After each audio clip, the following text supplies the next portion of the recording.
Hey everybody, welcome to this video. It's Mr. James Hay here, back with some WrestleMania 35 predictions. Now, of course, we are still a week out. We have the Go Home Raw and SmackDown, so who knows what matches could be added, but we're just going by what we know as of this date, as of the upload date of this video. I'm joined by my longtime friend and fellow wrestling expert, Cam Conway. And good evening, everyone. All right, so Cam, he has a bit of a better memory of the card than I do at the moment. So Cam's going to sort of tell us the matches, and then we're both going to give our opinions. Okay, so let's start by talking about the Cruiserweight Championship match. That's Buddy Murphy taking on Tony Nese for the Cruiserweight Championship.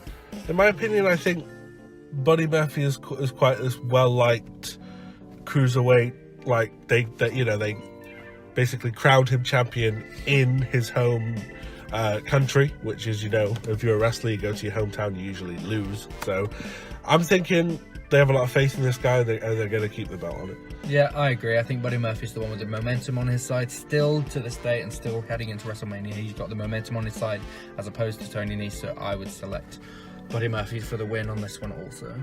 Awesome. What's next? Next up, we've got the Women's Battle Royal, the second Women's Battle Royal match. I think I'm going out on I guess it's not really a limb, but I'm thinking Mandy Rose could get this, not exactly in the most clean way, but Mandy could get it. Maybe even Sonya Deville helps, because maybe this sort of dissension is kind of like to throw people off.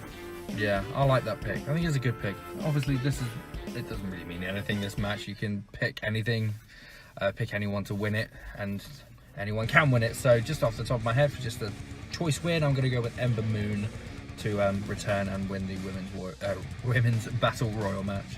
That's good. Now, what else do you think is going to be on this pre-show? Because obviously we've got the men's battle royal as well, which will probably also be on the pre-show. Yeah. So we've got the Andre the Giant Memorial Battle Royal now. Confirmed, if I'm correct, we've got Braun Strowman confirmed, correct? Yep. We've got Michael Che and the other guy. The SNL dudes confirmed. And that's it. That's all that's confirmed as of this date. So I'm predicting on Raw you're going to see a graphic of a bunch of people that they didn't even tell you were going to be. Yeah, obviously just everyone that hasn't got a match for WrestleMania is getting thrown in that Battle Royal. As for the win, again, it's just off the top of my head. It doesn't really do anything for anyone winning this. Matt Hardy last year was a great person to just pick up a win. So I'm going to go with Kevin Owens this year for a win in the Battle Royal. I'm going with Braun Strowman. I think I just have faith that they obviously like him enough to keep him on television. So even if they are punishing him in quotes for something, they still like him enough to keep him on TV every single week. So I'm hoping all this kind of crap ends and he throws those SNL guys out and he wins and he gets back on track, which is the most important thing. I think they'll move to SmackDown and should chase a different title. I completely second that. I think Strowman needs to move to SmackDown immediately and chase after the title. When you look at their main event picture over on SmackDown, it's full of guys that Strowman will run through. Like, it's not got your Roman Reigns and your Brock Lesnar's over there at the minute. So he absolutely needs to move to SmackDown if they need to save him, and that's how they're going to do it. That's true. So there's usually about 3 matches on the pre-show, so let's just assume that those 3 matches we mentioned there are the pre-show. Now let's get on to the main card of WrestleMania. Okay. Of course, this is in no particular order, as there is no order confirmed yet. So let's start off with some tag team action. The only tag title match that is actually confirmed at this time is the women's tag team title match. So their second defense, Sasha and Bayley take on the Iconics, take on the returning Beth Phoenix with Natalya, and also Nia Jax and Tamina. So fatal 4-way action for the women's tag titles. What do we think? This is a way to kind of not really bury, much like the Elimination Chamber, not really bury any of the other teams that are going to lose, because it's a multi-man. You're never on your best in a multi-man match. I think Sasha and Bayley are going to retain.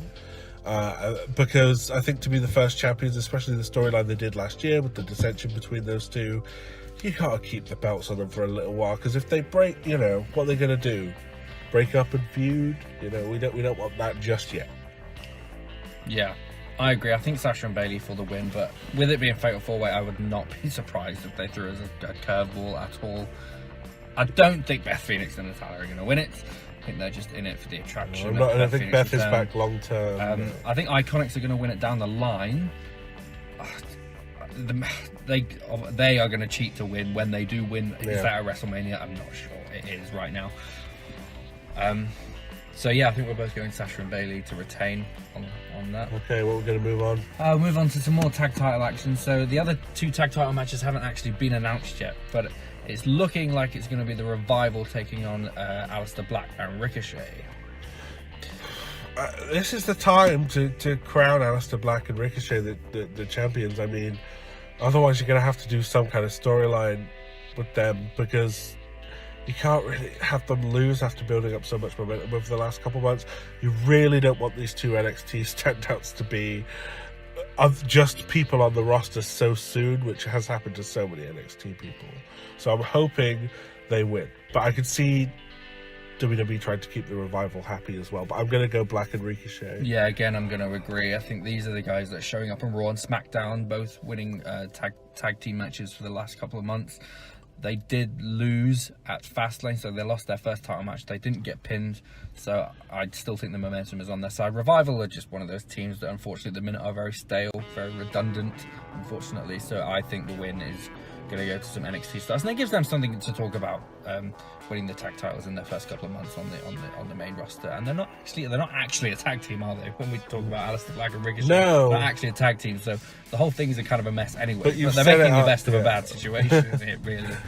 Yeah, I mean, yeah. If you just watch WWE and you don't follow NXT, these 2 guys have come in and they've created some really good chemistry together and some great matches. So yeah, I put the tag titles on. I think unfortunately it's a result of Tommaso Ciampa being injured, because I think they were going to go the DIY route with Gargano and Ciampa, who are actually an established tag team. Yeah. So yeah, they are making the best of a bad situation there. All right, what do we think for the SmackDown tag titles? Again, unconfirmed. Right? Yeah, again, unconfirmed SmackDown tag titles. So that's, again, it's looking like Hardys versus the Usos. However, I've heard also that they could be heading in another Fatal 4-Way direction and adding the Bar and Shinsuke and Rusev to that match. So we've got 2 options to really talk about here. If it is the Fatal 4-Way, I don't see the tag titles going back on the Bar. I certainly don't see them going on Shinsuke and Rusev at this time. So ultimately, it really is between the Hardys and the Usos, unfortunately, at this minute. Hardys are looking great, as always, back together on SmackDown again, doing some great matches these last couple of weeks. It's Usos, though. They got a lot more to do in their new reign as tag champions, and I think the Hardys are a great stepping stone. They're legends, they're back to sort of put people over, as well as obviously just be a great nostalgia tag team for everybody. And they are still fantastic wrestlers, but it is time to crown the Usos the great team that they are, and beating the Hardys, that's going to do that. Yeah, I think they'll beat the Hardys. Hardys are in a great position to put them over, and it could be a fantastic match. I hope it's a ladder match, but I'm unsure with the amount of time we've got left for WrestleMania now. I'm unsure they're going to go down that direction, but yeah, I do think the Hardys are going to put over the Usos. Okay, we're going to move on to some actual confirmed matches now. So let's go through the undercard. We're looking at a Intercontinental Championship rematch, aren't we? With Finn Balor challenging Bobby Lashley. Now, I was unhappy when Bobby Lashley won the title back, just because I don't like this, yo-yoing back and forth between the champions. I think Finn Balor was a good IC champ as well, and I would like him to win, but saying that, I don't like the yo-yoing back and forth, so maybe we keep it on Lashley, and Leo Rush ultimately costs Lashley the belt, once again, and they can feud. Yeah, I don't have much to say about this one other than, I'll watch the match. Probably Bobby Lashley for the win. I'd probably like to see him win because I don't want to see it go back. But this, just in general, this whole lie about no rematches anymore, no title rematches anymore, no automatic title rematches is just hilarious at the minute. Causing them problems as well in the booking. Yeah, not much to say about that one. Just Bobby Lashley for the win, I think.